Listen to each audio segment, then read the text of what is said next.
सुहृद क्या उदाहरण है? सुहृद। सुहृद का अर्थ क्या है? मित्र। ऊपर आया हुआ ना, मित्र और अमित्र अर्थ में।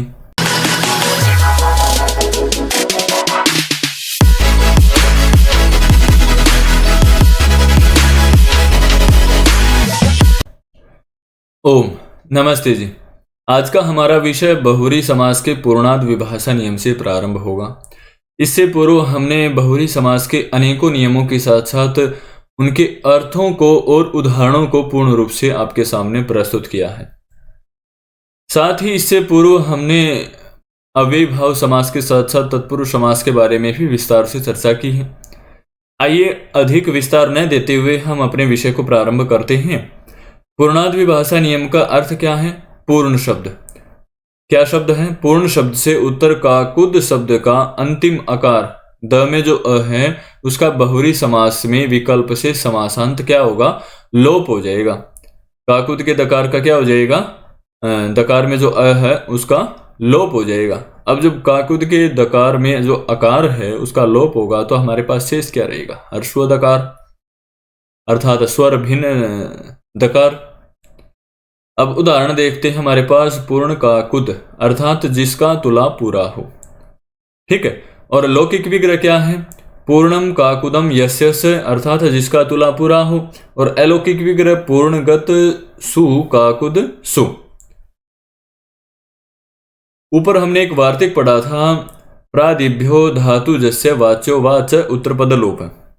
पढ़ा था या नहीं पढ़ा था? इस वीडियो में नहीं, पिछले वीडियोज में। यदि आपको वहां से इसका अर्थ याद है तो बहुत ही अच्छी बात है, और यदि उसका अर्थ याद नहीं है तो हम आपके सामने प्रस्तुत कर रहे हैं।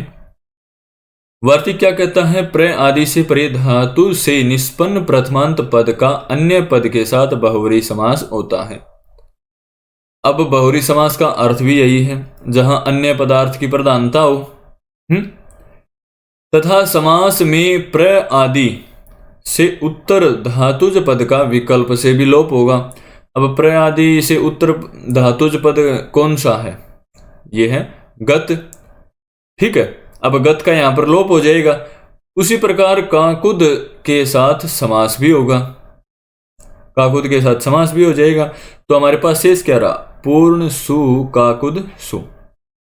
अब यहां सुप आए हुए हैं तो इनकी प्रातिपदिक संज्ञा भी करनी पड़ेगी। किस सूत्र से होगी? पिछले वीडियोज में भी बताई थी, वो होगी कृत तद्धित समासाश्च से। अब सुप आए हुए हैं तो सुपों का लोप भी प्राप्त है, अर्थात लुक की भी प्राप्ति हो रही है। किस सूत्र से? सुपो धातु प्रातिपदिकयो से। अब जब सुपों की लुक की प्राप्ति है तो लुक कर देना चाहिए। तो हमारे पास शेष क्या रहेगा?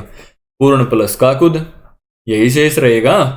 अब जब पूर्ण प्लस काकुद शेष रह जाएगा तो शुरुआत में हमने एक नियम पढ़ा था बहुरी समास के, सप्तमी विशेषण बहुव्रीहु अर्थात विशेषणवाची पूर्ण पद का पूर्व में प्रयोग होगा। काकुद तो तुला को कह दिया। अब विशेषणवाची कौन सा शब्द है? पूर्ण है। पूर्ण का हम पूर्व में प्रयोग कर देंगे। यदि पूर्व में है तो बहुत अच्छा है, तो पूर्ण काकुद हमारे पास शेष रहेगा। अभी हमने एक नियम पढ़ा था पूर्णार्ध विभाषा। पूर्णार्ध विभाषा क्या कहता है कि भाई काकुद के दकार में जो आकार है ना उसका लोप हो जाएगा। किसका? आकार का। यहां लोप हो जाएगा तो पूर्ण काकुद हमारे पास शेष रहेगा। अब इतना कार्य होने के बाद स्वादुत्पत्ति विभक्ति कार्य करेंगे। द को त स्वादुत्पत्ति विभक्ति कार्य में बताया गया है और हमारा पूर्ण काकुद बन जाएगा। पूर्ण काकुद रूप सिद्ध हो जाएगा। ठीक है। इसी प्रकार पूर्ण काकुद है, ये लोप अभाव पक्ष में है। ठीक है। जिसका तुला पूरा हो। लौकिक विग्रह पूर्णम काकुदम यस्य से अलौकिक विग्रह पूर्णगत सु काकुद सु। वार्तिक से यहाँ पर समास हो गया, समास के साथ साथ गत का यहाँ पर लोप भी हो गया। बाकी सभी कार्य पूर्व सिद्धि के समान है। प्रातिपदिक संज्ञा सुपों का लोक पूर्व में प्रयोग सप्तमी विशेषण बहुव्रीहु से। एक बार आप करके देखें। ठीक है। पूर्ण काकुदय को यदि नहीं समझ में आए तो आप हमें कमेंट करके जरूर बताएं। ठीक है। फिर हम पुनः समझाने का प्रयत्न करेंगे, अन्यथा आपके सामने उदाहरण को सिद्ध कर रखा है, यहां से भी आप देखकर कर सकते हैं। इसी प्रकार जब हम आगे बढ़ते हैं तो अगला नियम आता है सुहृद दुहृदौ मित्रा अमित्रयो। क्या कहता है? मित्र और अमित्र अर्थों में क्रमशः सुहृद और दुहृद शब्दों का निपातन होता है।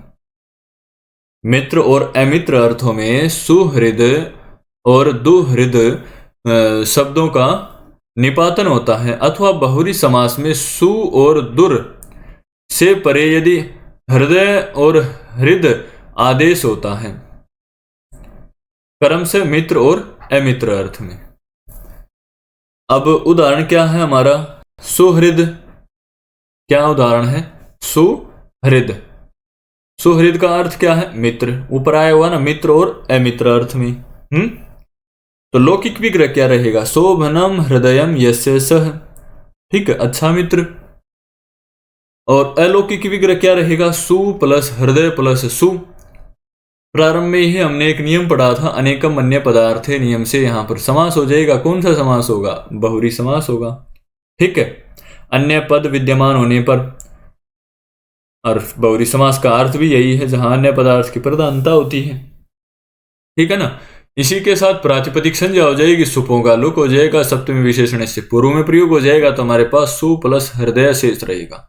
अभी ऊपर ही हमने एक नियम पढ़ा है, सुहृदय दुहृदौ मित्र अमित्रयो, पढ़ा है ना। इसका अर्थ क्या है? अभी आपके सामने है, यहां से देख सकते हैं। सुहृदय और दुहृदय का निपातन होता है। ठीक है, बहुरी समास में सु और दुर परे रहते हृदय को हृद हो जाएगा। अब यहां हृदय है तो यहां पर क्या हो गया? हृदय हो गया। तो सुहृद हमारे पास शेष रह गया। जब इसी प्रकार आगे बढ़ते हैं तो हमें बनाना क्या था? सुहृद बनाना था। स्वादि उत्पत्ति विभक्ति कार्य कर देंगे, सुआदि प्रत्यय आदि कार्य करके, तो सुहृद हमारा शेष हो जाएगा और रूप सिद्ध हो जाएगा। ठीक इसी प्रकार दुर्हृदय, दुर्हृद।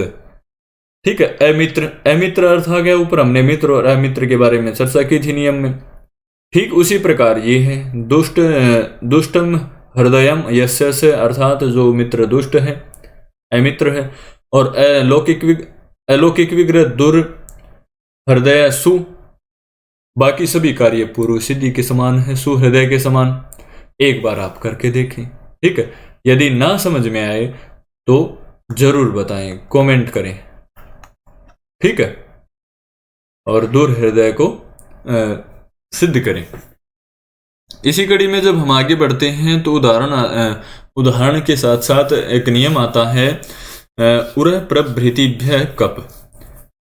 सूत्र में ही आ रहा है कप प्रत्यय का यहां पर विधान होगा। कैसे होगा? उरस इत्यादि अंत में हैं जिनके ऐसे बहुरी समास से, किससे? बहुरी समास से समासांत तद्धित संज्ञक कप प्रत्यय होता है। अब इसी के साथ एक नियम और आता है, कस्कादिषु च।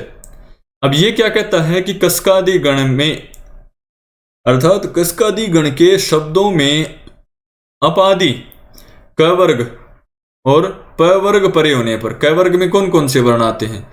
क, ख, ग, घ और ग, यही आते हैं। और प वर्ग में प, फ, ब, भ और म।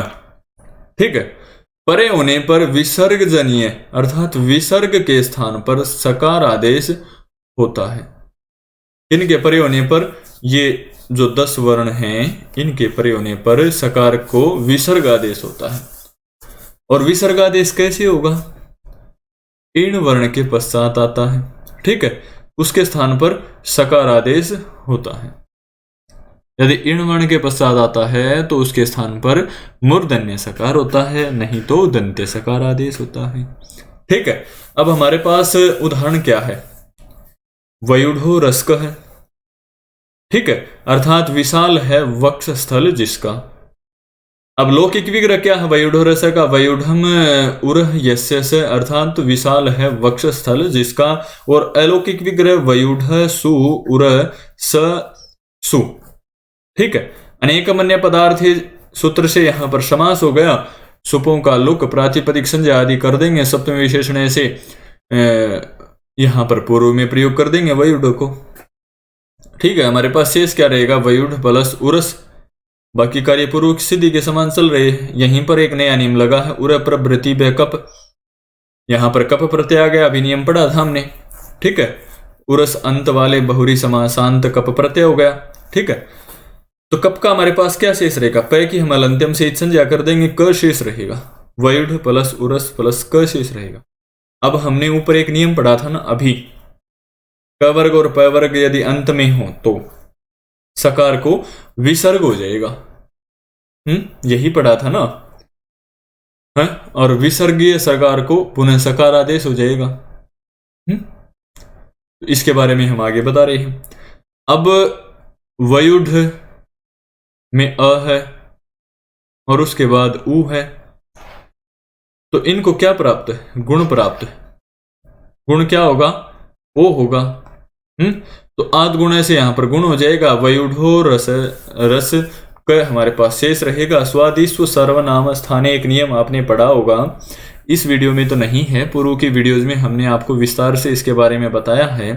अर्थात कप परे रहते पद संज्ञा करें, ठीक है।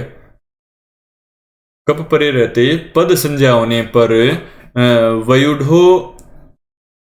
वयुढोर रस्थाना स को यहां पर विसर्ग रू हो गया। किस नियम से? ससजुसो रू से। उपदेशीय जनुनासिक से रू के उकार का लोप हो गया, केवल र शेष रह गया। तस्य लोप से लोप, विराम अवसानम से अवसान संज्ञा करके खर अवसानीय विसर्जनीय से विसर्ग कर दिया। तो हमारे पास क्या रहा? वयुढोर है प्लस क। अब क अंत में है, ऊपर हमने नियम पढ़ा था, विसर्ग आदेश यहां हो चुके हैं, अंत में क है? तो कस्कादि सूच नियम से यहां पर कस्कादि गण में पठित शब्दों का क्या हो गया? इण से उत्तर विसर्ग के स्थान पर शकार तथा इण से भिन्न उत्तर विसर्ग के स्थान पर सकार आदेश हो जाएगा। अब यहां इण तो उत्तर में है नहीं। इण में कौन कौन से वर्ण आते हैं?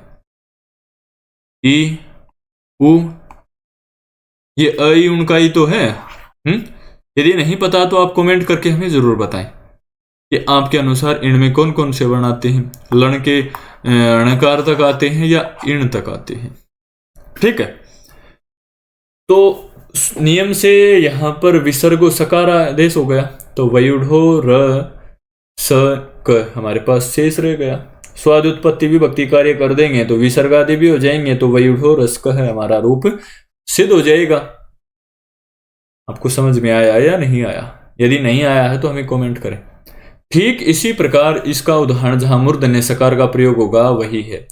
प्रिय सर्पिस्क, क्या कहता है? घृत प्रिय है जिसको, ठीक है। प्रियम सर्पी यस्य सह, लौकिक विग्रह हो गया, और प्रिय सु सर्पिस सु, ये अलौकिक विग्रह हो गया। अनेक अन्य पदार्थ है, जैसे यहां पर बहुरी समास हो गया। अन्य पद के अर्थ में प्रातिपदिक संज्ञा कर दी, सुपों का लुक कर दिया, उर प्रवृत्ति कप से कप प्रत्यय आ गया। ये पूर्व सिद्धि के समान ही चल रहा है, कोई भिन्न नहीं है। यहाँ केवल प्रिय और सर्पिस नया शब्द आया है, अन्यथा पूर्व सिद्धि के समान ही चल रहा है, ठीक है। अब जब इतना कार्य हो जाएगा, यहाँ पूर्व सिद्धि में जैसे उरस था वो उरस ही लिखा हुआ है, इसको आप प्रिय समझें, ठीक है, प्रिय अंत वाले। इसी के साथ जब हम आगे बढ़ते हैं तो स्वादिष्व सर्वनाम स्थाने से कप परे रहते पद संज्ञा होने पर ससजुसोरु से रुत्व विसर्गादि कार्य भी वही रहेंगे, खरावसानी विसर्जनीय तक, ठीक है। कस्कादिशु च नियम से यहां पर क्या होगा? कस्कादि गण में पठित इण उत्तरवर्ती विसर्ग के स्थान पर सकार आदेश हो जाएगा, इण से भिन्न सकार आदेश हो जाएगा। तो यहां पर मूर्धन्य सकार की प्राप्ति है, तो यहां पर मूर्धन्य सकार हो जाएगा, तो प्रिय सर्पिस का हमारा रूप सिद्ध हो जाएगा। स्वाद उत्पत्ति विभक्ति कार्य करने के बाद विसर्ग आदि भी हो जाएंगे, ठीक है। आज के लिए इतना ही। अगली वीडियो में हम अपने निष्ठा नियम से अपने विषय को प्रारंभ करेंगे। निष्ठा का भी बहुत ही अच्छा अर्थ है, ठीक है। तो इसके बारे में हम अगले वीडियो में आपके साथ चर्चा करेंगे। धन्यवाद, फिर मिलेंगे।